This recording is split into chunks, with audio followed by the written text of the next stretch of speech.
I got a hold of a used Eibach front sway bar for my TC. Unfortunately, my little 1.5 ton jack won't get the car high enough to install it, so I'm going to take all of my tools over to my friend's house and use the lift in his garage. I just arrived at my friend's garage and I'm getting ready to loosen my lug nuts.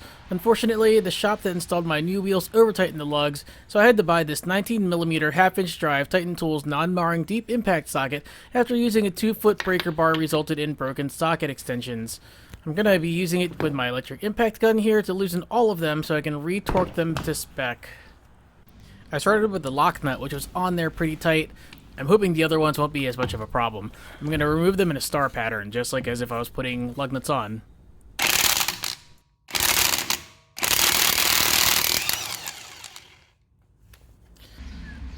Damn, I had to hit this lug nut for 12 seconds straight before it came off, and it broke in half.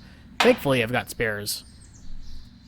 The rear wheels are torqued to spec and chocked, and I've raised the front corner here using the floor jack from the trunk and then supported it with a jack stand just high enough so I can get the front wheel off.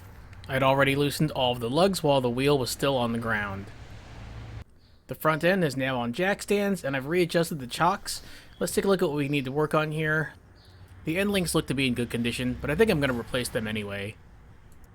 I lucked out and have access to a lift, but you can do this on your driveway as long as you can get the car high enough that you can slide under it comfortably and have enough room to work. The first thing we want to do is disconnect the end links from the sway bar, and we're going to do that using a 6mm hex key and a 17mm ratcheting wrench. Now we just need to give a little tap to get the end link out of the sway bar. The plastic engine cover has been replaced with this metal one on the newer TCs. We're going to remove this bolt, this one, this, and this. I'm going to loosen the other traction bar bolt so I can lower it down and just pull the cover out from underneath. I only needed to loosen the front traction bar bolts a couple of millimeters so I could tilt it down and get the cover off here. It looks like they combined the engine cover and the sway bar straps from the earlier TC2s into this single piece metal cover. If you drive an automatic transmission TC, you'll need to lower the subframe following these directions before continuing. We need to remove these 17mm nuts and bolts here, here, and here to disconnect the lower control arm on the driver's side, unless you're driving an automatic TC, in which case you need to do the passenger side instead. This is necessary to be able to get the sway bar out. Next, pull down on the arm to dislocate it from the lower ball joint assembly.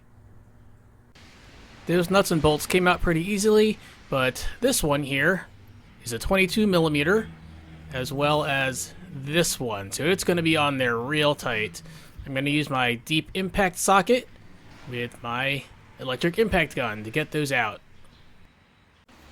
Once you break the bolt loose, you'll have to use the wrench on the free spinning nut on top, and then a socket wrench on the bottom to get the bolt out. I got the bolt out successfully.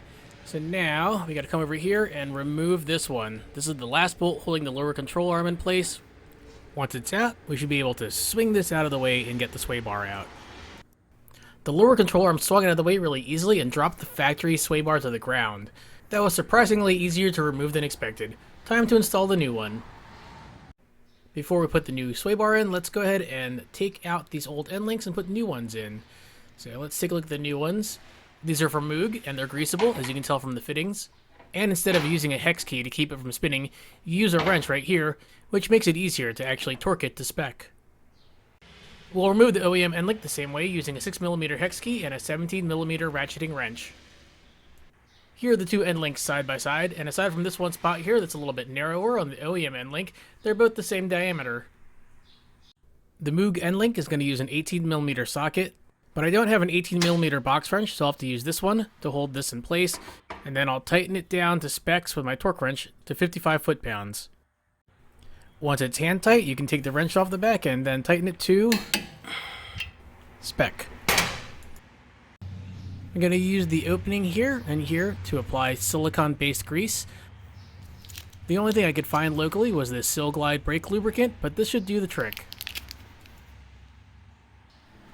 Put the Eibach sway bar through the opening up here.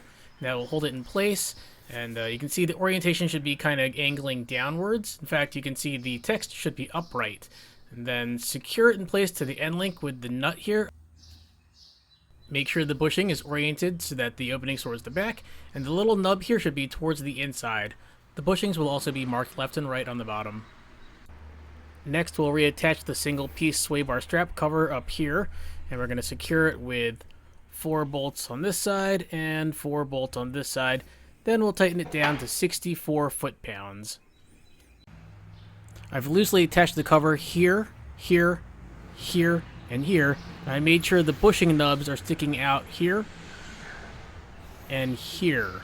If not, then you'll have to take the cover off and reseat them. I just finished installing the remaining 4 bolts and torquing them all down to 64 foot-pounds. Now to swing the lower control arm over this way and then secure it with the 22mm bolt through here. And then we'll have to come around on this side, take the nut off here, and get this bolt up through this hole. Might have to center it with a screwdriver, and then put the nut on top. This bolt was a little tricky to get through the top hole, but what I did was I took my long, deep socket here, and I put it on the head, and I kind of pulled it towards the center of the car so that it would angle the bolt just right to go up through the hole. Now to go to the other side with the nut here, and then tighten it down with my wrench. Automatic transmission TC owners should leave these 2 bolts loose and follow these instructions to raise the subframe back into place before continuing. This bolt has to be tightened down to 172 foot-pounds, but this only goes up to 150. So I'm going to have to hit it briefly with the impact gun afterwards, and this bolt as well. Reseat the lower ball joint assembly in the lower control arm as so, and then replace the 3 nuts and bolts and torque them down to 66 foot-pounds each. I have attached the end link using the neutral middle setting. This one will be looser, this will be stiffer. And I'm going to use my wrench back here to hold this in place so I can tighten down both nuts to 55 foot-pounds. That turned out to be a fun install. Time to lower the lift and get the wheels back on. I'm going to tighten down the lugs in a star pattern with the locking nut being last. I've lowered the car just enough to keep the wheel from spinning. I'm going to use my torque wrench to tighten down the lugs to 76 foot-pounds. In my rear sway bar installation video, I did mention that you don't need the front sway bar unless you're doing autocross, and I still hold with that. But I'm also a completionist at heart, and I was fortunate to find the front sway bar for a really good price used. I've had this installed for several weeks now, so I've been able to take it out on the back roads. It's definitely reduced the front end body roll, resulting in being able to corner faster and harder while remaining more stable with less tire squealing. Right now though, I'm just enjoying a leisurely cruise through Lock Raven Reservoir, but I can still tell the difference with it installed. It should be better once I get my lowering springs on. Like I said earlier though, it's really only worth it if you autocross, although if you like hitting the corners hard like I do, you'll probably want a full set anyway. Now these are discontinued, which is why I had to get mine used. When I called around, every vendor that said they had it in stock were really dropshipping it from Eibach, and they no longer have any left in their warehouses.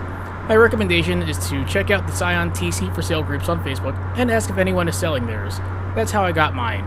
I hope this helps you out if you've been debating on tracking down one of these front sway bars, or if you already have one and wanted to know how to install it. If you haven't hit subscribe to my channel yet, please do so now, and as always, thank you for watching.